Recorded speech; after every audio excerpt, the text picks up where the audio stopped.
of peace. Almighty God. Why are we not recording this? How long have you been at Oasis Church? We joined Oasis Church 18 months ago. Well, the first time we went to Oasis, it was at the movies, and the popcorn got the kids in, so we've never left. That is awesome. I love that. We joined around 2.5 years ago, and much the same, the popcorn in the January series seems to draw a few people in and keep them there. We have been coming to Oasis for about 3.5 years. We actually have been with Oasis Church since the beginning. We joined with a fantastic launch team. Family and I have been at Oasis for 18 months now.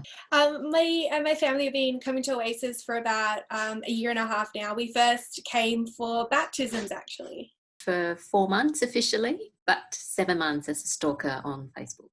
Oh, is it me? We're there since the very start. Carly and I were there for the very first meeting.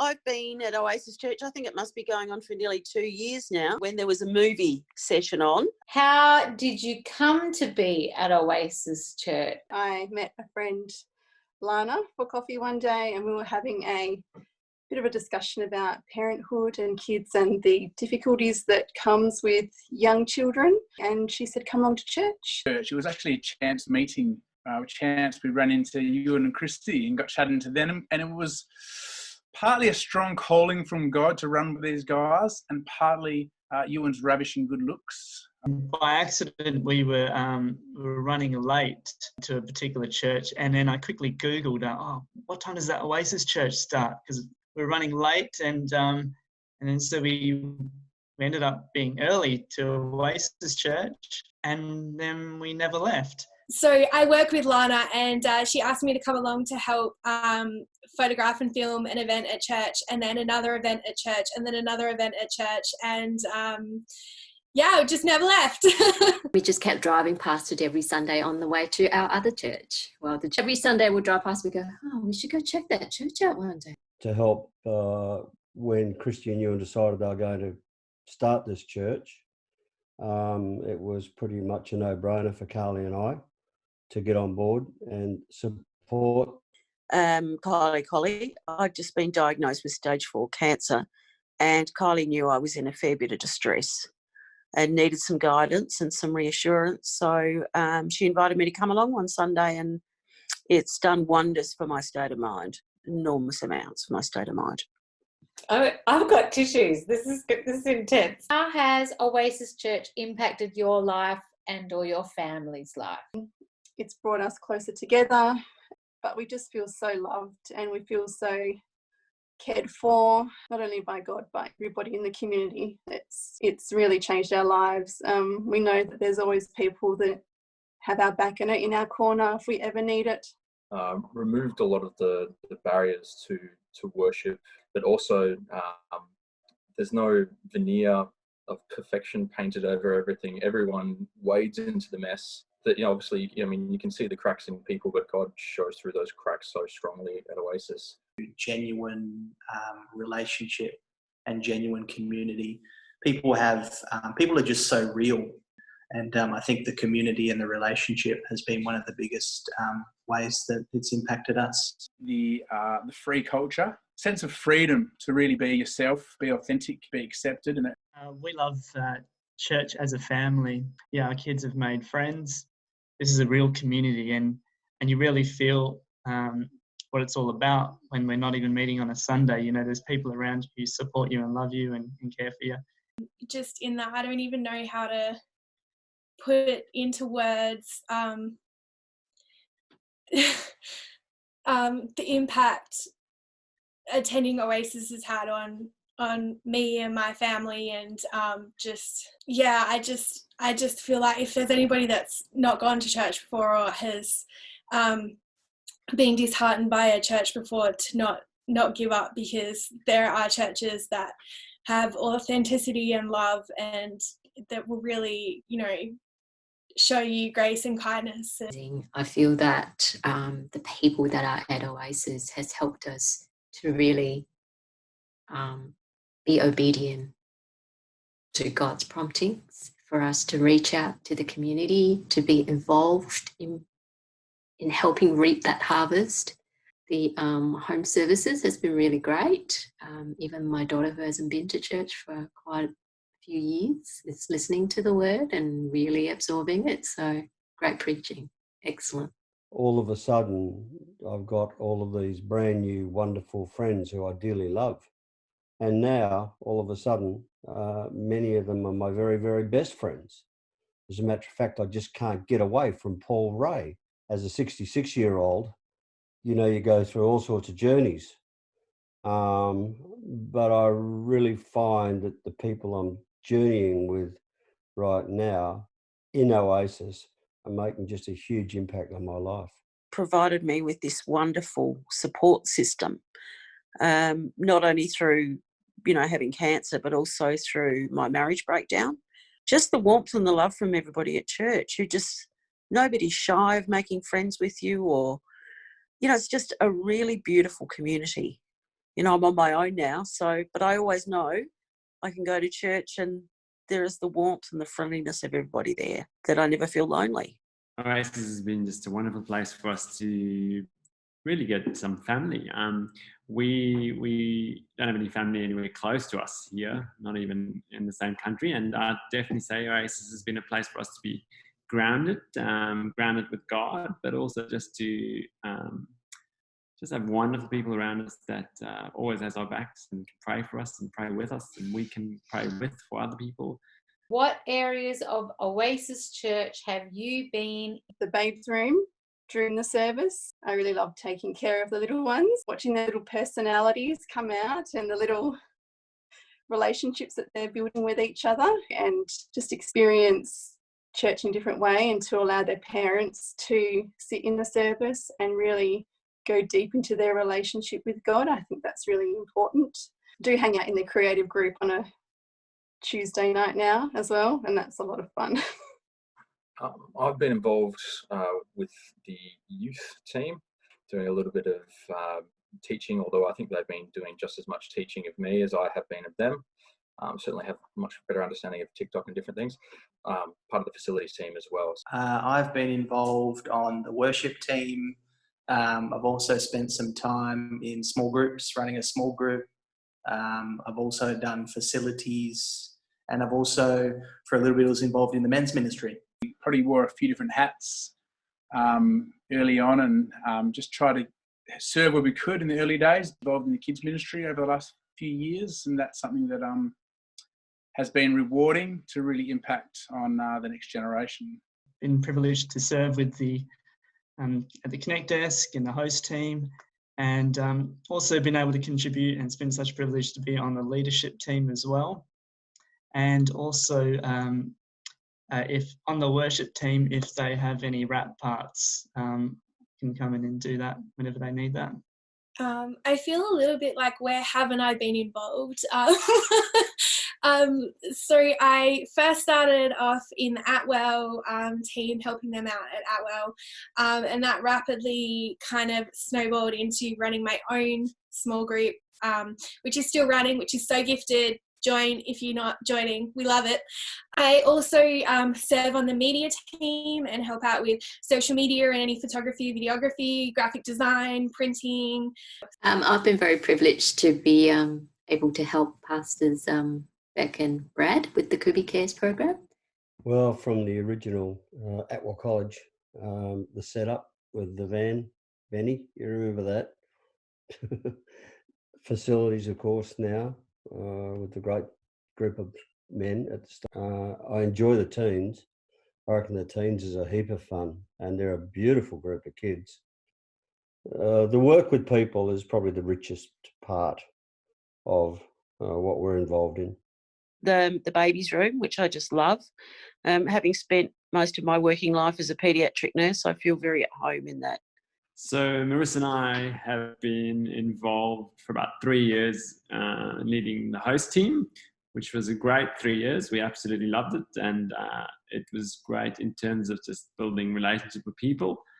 And I'm also in the Emerging Leaders small group, which is great, and on the church board. So it's been fantastic. Do you have a favourite memory at Oasis Church?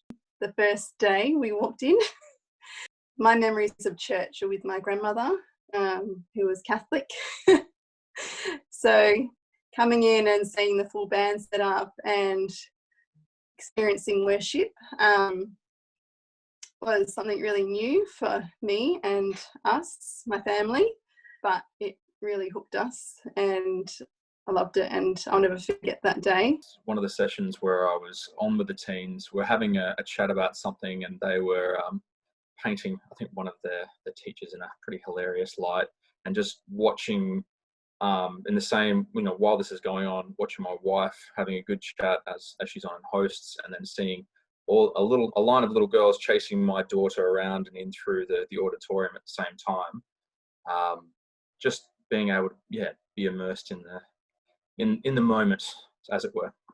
This was when we moved into the new building at Verdi, and I think just seeing everyone working together, hard yakka, putting the shoulder to it, it was just really, it was really fun, and just having laughs together and having a good time. The setup team, when Grant and Jeff used to come by my house, we'd pick up the trailer early in the morning, and we'd go off to church to do set up every single week, and it was a hard slog, but Jody would always have some bacon and egg muffins waiting for us, so that was always fantastic. And I'd actually get home and crash on the bed and have a 10-minute power nap because it was so damn exhausting. Was the end of year Dream Team celebration last year. We were outside, it was at the outdoor movies. We were outside, kids were there, and just before the movie was going to start, we were all gathered, and I just loved when the little gifts were given out and just short words were said about everyone, and it was just a really, really nice moment. And during this season where we've been doing the quilt drops, just having the privilege to be able to go and drop them off and seeing people's reactions are the best. For me, just it really reaffirmed that, I've got this place in church. I was turning around during worship and watching my 19-year-old actually clapping and getting into it. And that was the first time I've actually seen him get into worship in all the times that we've been at church. And my heart felt so full, my spirit was so moved, and I just knew that we were meant to be there. Like Benny, picking up that trailer, turning around during worship and looking back and seeing Verdi fill up, seeing more chairs need to be put out, seeing all these different families arriving. It's not a particular memory, but it's a series of memories, and it's really, fulfilling. The first day that I came to Oasis, I get emotional when I think about this, sorry. But I had a bad experience with the Baptist church many years ago, and it took me 20 years to walk back into a church, and I was really scared. And when I walked into and saw Christy, and she just put her arms around me and gave me the biggest cuddle, it was just like coming home. It was so beautiful. Just one little one that I always, it's one that happens a lot, is if you're busy doing something, or when we were busy serving or busy painting, and often Carleen would come to you and say, I've made you a coffee. And that was just very special. In the middle of you, there's somebody always saying, hey, that was something I really like. But some of the things that are hard are the things you remember the best. So definitely I'd say, those years when we're packing the trailers and the church, and that's definitely something I remember well. But also I'd like to say when we were painting the bedrooms and things, they're things that are hard, but they're so special because you're with a bunch of people who are doing something bigger than themselves, and I think that's really beautiful. You guys, I'm a bit of a mess over here. I was thinking about the flags that you used to set up, the banners every week, like how annoying that was, and you were so kind and patient with it. But I could see this little bit of seething kind of underneath, like these banners. I'm going to throw them. Hey, we still do. Those flags. Those flags. Oh my! I have nightmares about it. Yeah. Where do you see Oasis Church going in the future? And 7 is, if you could request one thing for the future, what would it be? A coffee machine, a barista. Got a bit of a request or a bit of a vision. We've got all of this roof space on top of our massive new building, which could be turned into a basketball court for the teams, or we could set up outdoor movies or something similar up there. Although I do really like the coffee machine idea. That's fantastic as well. A youth album, and then even a main church album. I've always thought it'd be fantastic to have a massive patio with fake grass just outside that roller door. Open it up and turf patio, bit of sunlight coming through. Awesome. But look, Carlene Booth, if you're listening, this is for you. This is where you belong. Okay, just let that settle. Let that settle. Okay, and Jeff. You just, He's not listening. Listen to your wife, okay? He's not listening. In terms of say with the future of Oasis, look, I really see it as a hub and a light and like a lighthouse. I see lots and lots of hugs galore, after this COVID season. I just feel that if so many people came into Oasis, they would love it as well. So I reckon there's so much room for more kids, more people, more of everything. And coffee sounds really good as well. Coffee machine, that would be good. So I keep writing into marketing plans that I send to Christy that we need to have free chocolate cake. So I just hope that one day she will listen, that free chocolate cake with every service is incorporated. I hope that especially the small group culture just keeps growing, and more small groups that have the authenticity and the love and the genuine relationships that I've been able to form in mine. I hope and I wish that for everybody. That would just be great. And to blanket everything in quilts as well. I'm working on that one. Pretty much growing people. So not just growing in numbers, but growing the people that we have to just be able to do God's work. I think God is going to use this to grow the church and grow our church and grow ways that we can reach others and help each other. And maybe our future in time, Solomon Street becomes a little Oasis campus. And when those doors can open back up again, hopefully those 2 services will fill up with people we've never seen or heard of before, that are just feeling in these uncertain times that they need the guidance and direction of our Lord. Yeah, so I'm liking all this coffee machine ideas, and I'm going to say I'm all about the vibe. So I'm saying big cafe, a few buskers in the corner, really trendy. I like it. But on a more serious note, I also, I say let's take the whole street. I agree with Jeff there. That's what was on my mind. Take it. In a really short time, we've been so amazed at seeing how it's grown. And I think if that's only been 5 years, then what is the next 5 years going to do? Can't even imagine. Wow, that was so good. Love you all. Thanks again for your time, and I can't wait to see you in person real soon. Absolutely. Yeah, thanks. Christy, just before you go. Yes. Hi, everyone. I just want to say that, Matt, I really love that moustache.